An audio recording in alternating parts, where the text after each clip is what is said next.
Friends, welcome to my channel and आप सभी को होली की ढेर सारी शुभकामनाएं।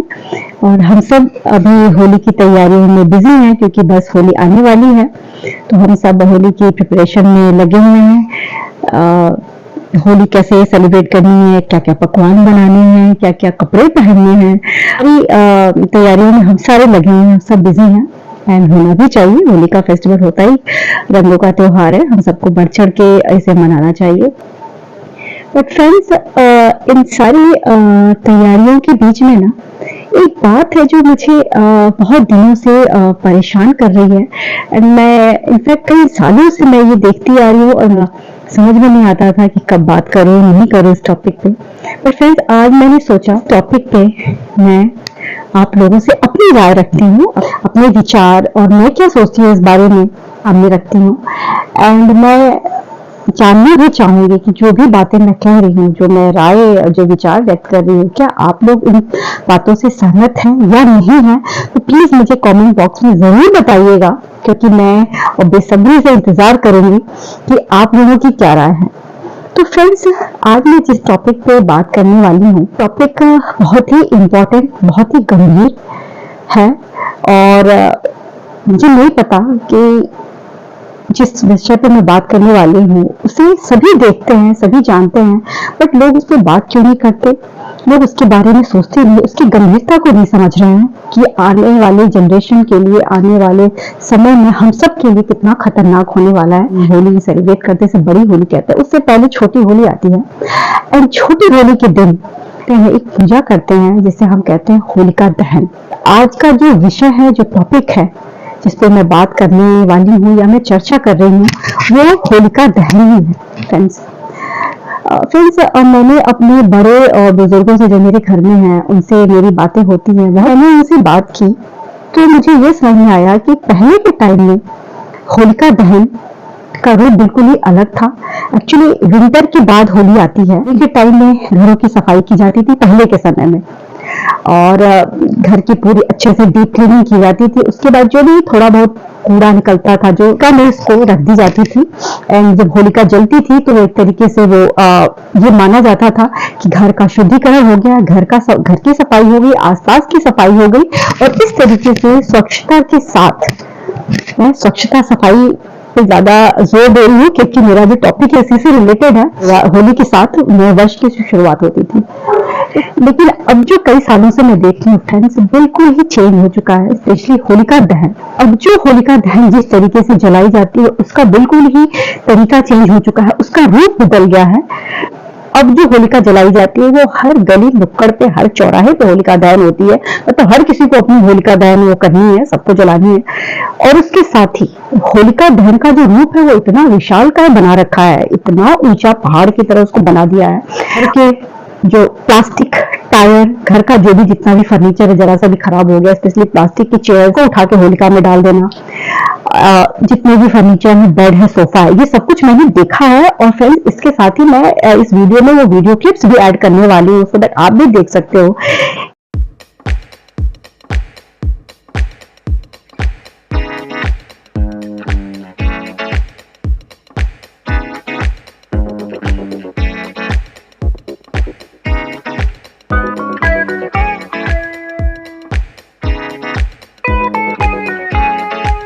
क्या ये तरीका सही है होलिका दहन में? अब ये तो चलिए, ये तो जो डाल रहे हैं सो डाल रहे हैं, मोटे मोटे हरे पेड़।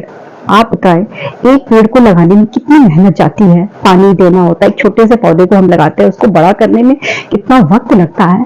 और आज के जो लोग हैं, हम सारे नहीं, हमने से जो कुछ लोग हैं जो हरे पेड़ को काट के मोटी मोटी जड़ लाके उसमें डाल देते हैं, होलिका जो दहन जो होना है, होलिका जो जली है उसके ऊपर डाल देते हैं फ्रेंड्स। और उसको इतना बड़ा बड़ा बना रखा है फ्रेंड्स कि जब वो होलिका जलती है तो आप सोचिए इतनी विशाल, इतने बड़े होलिका में से कितना धुआं निकलता है, कितना पोल्यूशन फैलता है। क्योंकि होलिका दहन से यहाँ पे कोई स्वच्छता नहीं हो रही है, यहाँ पे हम कितने बड़े पैमाने पे पोल्यूशन फैला रहे हैं, मैं उस बारे में आज चर्चा कर रही हूँ आपसे।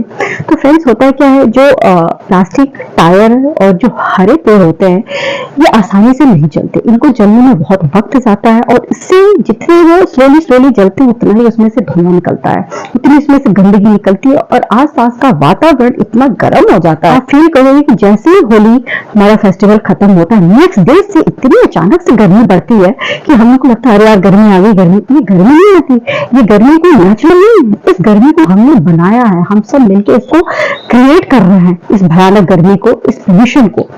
तो फ्रेंड्स मैं जानना चाहती हूँ इस वीडियो के माध्यम से कि क्या आपको ये तरीका सही लगता है होलिका दहन का? क्या होलिका दहन ऐसी होनी चाहिए? फ्रेंड्स मैं होली के अगेंस्ट नहीं हूँ, होली तो वाकई में बहुत ही खूबसूरत फेस्टिवल है, रंगों का त्योहार इसे कहते हैं, तो आप इसको नेचुरल तरीके से मनाइए ना।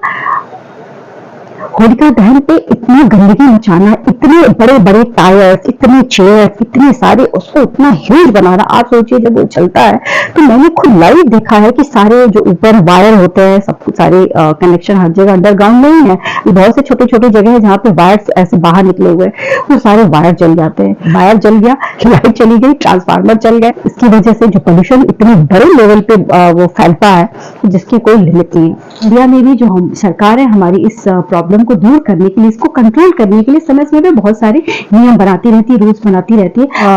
व्हीकल रूल्स बनाए गए हैं जो कि आप सभी जानते हैं कि 10 साल के लिए डीजल की गाड़ियों को, 15 साल के लिए पेट्रोल की गाड़ियों को उसका टाइम फिक्स किया गया है और इसके पीछे इसका मकसद, इसका पर्पज ही यही है कि पोल्यूशन को कंट्रोल किया जा सके। तो फिर जहां एक तरफ सरकार कोशिश कर रही है और हम भी कोशिश कर रहे हैं, हम सारे लोग ये काम नहीं कर रहे हैं, इस चीज को समझते हैं, हम सरकार के साथ इस पोल्यूशन को रोकने में आगे आ रहे हैं। तो फ्रेंड्स हमने से कुछ ऐसे लोग हैं जो पढ़े लिखे तो हैं बट इस प्रॉब्लम की गंभीरता को भी नहीं समझ पा रहे हैं कि हम आने वाली जनरेशन को क्या देने वाले हैं। ये बहुत ही अनहेल्दी है, ये अल्टीमेटली हमें भी अफेक्ट करेगा, लंग्स प्रॉब्लम होगी, सांस की प्रॉब्लम होगी। उसके बाद नेक्स्ट डे से जिनके घरों में ऐसे पेशेंट हैं जो उनको हेल्थ इश्यूज हैं, लंग्स की प्रॉब्लम है, अस्थमा है, वो बिल्कुल उनके सांस लेना मुश्किल हो जाए। इतनी बड़ी है कि इसको रोकने के लिए जहां गवर्नमेंट रूल्स बना रही है और हम लोग भी साथ दे रहे हैं, तो फिर हम में से कुछ लोग हैं उनको ये बात क्यों नहीं समझ में आ रही है कि इस प्रॉब्लम को सबको मिलके इस प्रॉब्लम को इसको रोकने की जरूरत है।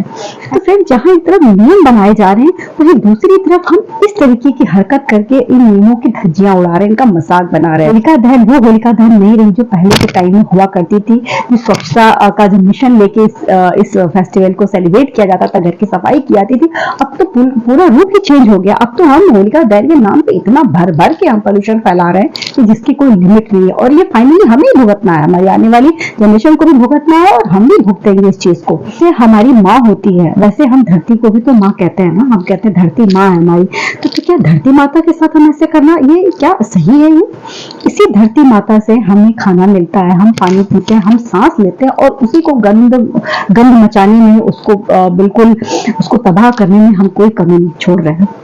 ये मैं सारे लोगों की बात नहीं कर रही, उन लोगों की बात हो रही है, उन लोगों को ये मैसेज देना चाहती हूँ जो ये हरकत कर रहे हैं, जो होलिका दहन में इस तरीके का न्यूसेंस क्रिएट कर रहे हैं। और फ्रेंड्स मैं आप लोगों से भी रिक्वेस्ट करना चाहती हूँ कि अगर आप लोग थोड़ा सा भी एग्री करते हैं मेरी बात से, आपको लगता है कि मैं सही बोल रही हूँ, तो प्लीज मेरी बात को आप औरों तक पहुंचाएं, आप अपने आसपास वालों को समझाएं, इस प्रॉब्लम की गंभीरता को समझाएं कि हम जो जिस तरीके से ये होलिका दहन मना रहे हैं ये सही नहीं है। एंड फ्रेंड्स अभी मैंने होलिका इस प्रॉब्लम की बात डिटेल में की, बट फ्रेंड्स कहते हैं ना जहाँ प्रॉब्लम है वहाँ सोल्यूशन भी होता है। इस बारे में अपने बड़े बुजुर्गों से डिस्कस किया, आसपास लोगों से पूछा। बातों को सुनने के बाद मैंने सोचा कि मैं अपने सुझाव आप लोगों तक रखूं कि इस प्रॉब्लम को कैसे कम किया जा सकता है, कंट्रोल किया जा सकता है। सबसे पहली बात तो यह है कि क्या होलिका दहन इतने बड़े आकार में आग लगा के मनाना जरूरी है?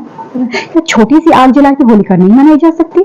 ठीक है, आप होलिका दहन हमें रिचुअल करना है, हम छोटा सा जला सकते हैं, छोटा सा जलाएं और छोटे तरीके में, तो इससे पोल्यूशन भी कम फैलेगा, हमारा होलिका दहन भी हो जाएगा। एंड फ्रेंड सेकंड इसमें जो मुझे लगता है कि जरूरत है कि हम अपने आसपास वालों से बात कर सकते हैं, इस प्रॉब्लम के सीरियसनेस को समझा सकते हैं। और इससे होगा क्या कि जगह जगह गली नुक्कड़ में होलिका दहन करने से अच्छा ये है कि 2-4 सोसाइटी आपस में बात करके डिस्कस करके हम ये कर सकते हैं कि हम सारे इकट्ठे होकर के कहीं एक जगह, मतलब ठीक है सारी सोसाइटी एक साथ नहीं मना सकती, लेकिन 2-3 सोसाइटी मिलके एक जगह छोटी सी होलिका जला ले, वहां सब इकट्ठे होकर होलिका हम इसको रिचुअल को सेलिब्रेट कर सकते हैं। एंड थर्ड जो मुझे लगता है वो ये है फ्रेंड्स कि प्लास्टिक, टायर, हरे पेड़ को बिल्कुल भी नहीं डालना चाहिए होलिका दहन में, क्योंकि ये जो चीजें हैं ये देर तक जलती हैं, इनसे बहुत सारी स्मेल निकलती है, इनसे बहुत सारा धुआं, स्मोक निकलता है, जिसकी वजह से बहुत ज्यादा पोल्यूशन इसकी वजह से फैलता है। हम उसमें मुझे जो लगता है, जो मेरी राय है वो ये है कि हम जो होलिका है, होलिका दहन का जो उसमें थोड़े से 1-2-4 कंडे डाल सकते हैं, थोड़ा कपूर डाल सकते हैं, थोड़ा लौंग भी इसमें ऐड कर सकते हैं। इससे होगा क्या, वातावरण भी स्वच्छ होगा, बच्चों से भी छुटकारा मिलेगा एंड हमारा वातावरण भी प्रदूषित नहीं होगा। और कंडे क्या है, जल्दी बुझ भी जाते हैं, तो ऑनलाइन भी मिलते हैं, आपको हर जगह अवेलेबल है, कहीं से भी आप ले सकते हो। और अलग अलग जगह मनाने से बेटर है कि हम सारे मिलके इसको एक जगह इसको सेलिब्रेट करें। यही मेरी राय, मेरी विचार इस होलिका दहन पे फ्रेंड्स। एंड इसके साथ ही फ्रेंड्स मैं ये जानना चाहती हूँ कि इस बारे में आप लोगों की क्या राय है, क्योंकि ये बहुत इंपॉर्टेंट है, इंपॉर्टेंट टॉपिक है जिसपे हम सभी को बात करनी चाहिए, हम सबको अपने आसपास वालों को समझाना चाहिए। अगर आप कहीं देख रहे हैं तो आप ये इस बारे में बताएं कि अगर तुम इस तरीके से होलिका दहन करोगे तो इसका क्या अंजाम होगा। तो फ्रेंड्स कई बार ये होलिका जो है कई दिनों तक जलती रहती है, उसमें से धुआं निकलता रहता है, लोग कचरा और आके डालते रहते हैं। तो बस मेरी रिक्वेस्ट है आप सभी से, जो पास वालों को भी इस बात को समझाए, इस इम्पोर्टेंट सब्जेक्ट को डिस्कस करें, उनको बताएं कि होलिका दहन छोटे रूप में भी मनाया जा सकता है, इसको एक हेल्दी वे में भी मनाया जा सकता है। तो फ्रेंड्स अगर आप लोग मेरी इस बात से एग्री करते हैं तो प्लीज मेरी इस बात को ज्यादा से ज्यादा लोगों तक पहुंचाएं, मेरे वीडियो को शेयर करें, सो दैट हम इस प्रॉब्लम को, हम सब मिलकर इस प्रॉब्लम को कम कर सकते हैं, कंट्रोल कर सकते हैं। और फ्रेंड्स ये धरती माता हम सबकी माता है, तो अगर इसे स्वच्छ रखने का मतलब है हम अपने आप को स्वच्छ रख रहे हैं, और इसे गंदा करेंगे तो अल्टीमेटली वो सारी चीजें हमारे ऊपर ही आनी है। तो इस नोट के साथ ही मैं इस वीडियो को यहाँ पे विराम देना चाहूंगी। एंड आई होप कि आप लोगों को मेरी कोई बात बुरी नहीं लगी हो, क्योंकि मैं एक बार फिर से कहना चाहती हूँ कि होली मुझे बहुत पसंद है और मैं होली के अगेंस्ट नहीं हूँ, मैं होलिका दहन में यूज की जाने वाली चीजों के बारे में अगेंस्ट हूँ जो इस तरीके से बड़े लेवल पे यूज की जा रही हैं। फ्रेंड्स प्लीज आप लोग मुझे कमेंट करके जरूर बताइएगा कि क्या आप लोग भी मेरी बातों से सहमत हैं, या आप लोगों की नजर में इस प्रॉब्लम को दूर करने के लिए क्या सोल्यूशन है। आप लोग क्या सोचते हैं कि इसको कैसे कम किया जा सकता है, इसको रोका जा सकता है, इसका एक हेल्दी वे क्या हो सकता है होलिका दहन का, इसको और कैसे हम मनाएं कि ये हमारा होलिका दहन भी हो जाए, फेस्टिवल भी हमारा सेलिब्रेट हो, रिचुअल भी हो जाए, और हमारे सोसाइटी में, हमारे समाज में, हमारे देश में ये पोल्यूशन को रोका जा सके, क्योंकि ये बहुत बड़ी प्रॉब्लम है, ये हर साल होती है, क्योंकि ये हर थोड़ी थोड़ी जगहों पे, टुकड़ों पे जलाई जाती है। तो सोचिए कितने बड़े अमाउंट में हम पोल्यूशन फैला रहे हैं। हम पेट्रोल डीजल की पोल्यूशन की बात तो बहुत बढ़ के आगे करते हैं, तो हम इस पोल्यूशन के बारे में क्यों नहीं सोचते। सो फ्रेंड्स आप मेरे इस वीडियो को ज्यादा से ज्यादा लोगों से शेयर करिए, सो दैट मेरी ये बात जो है वो औरों तक पहुंचे और ज्यादा से ज्यादा लोग इस प्रॉब्लम को समझ सके, इसके सीरियसनेस को समझ सके, सो दैट हम इसके सोल्यूशन पे भी काम कर सकते हैं और इससे हमारा एक हेल्दी सोसाइटी बनेगा। हम अपने देश को पोल्यूशन से बचा सकते हैं, आने वाली जनरेशन को इस पोल्यूशन से बचा सकते हैं। तो इसी के साथ मैं इस वीडियो को यहीं एंड करूंगी। Wish you all a very happy Holi, safe Holi, अच्छे से मनाइए और मुझे भी सपोर्ट करिए, मेरे इस चैनल को सपोर्ट करिए, मेरी इस बातों को ज्यादा से ज्यादा लोगों तक पहुंचाइए। मेरे वीडियो को लाइक, शेयर और कमेंट करना ना भूलें। आपका एक लाइक मुझे बहुत मोटिवेशन देता है नए नए वीडियोस लाने के लिए। सो फ्रेंड्स फिर मिलते हैं आपसे एक नए वीडियो के साथ, नए किसी टॉपिक के साथ। Till then love you.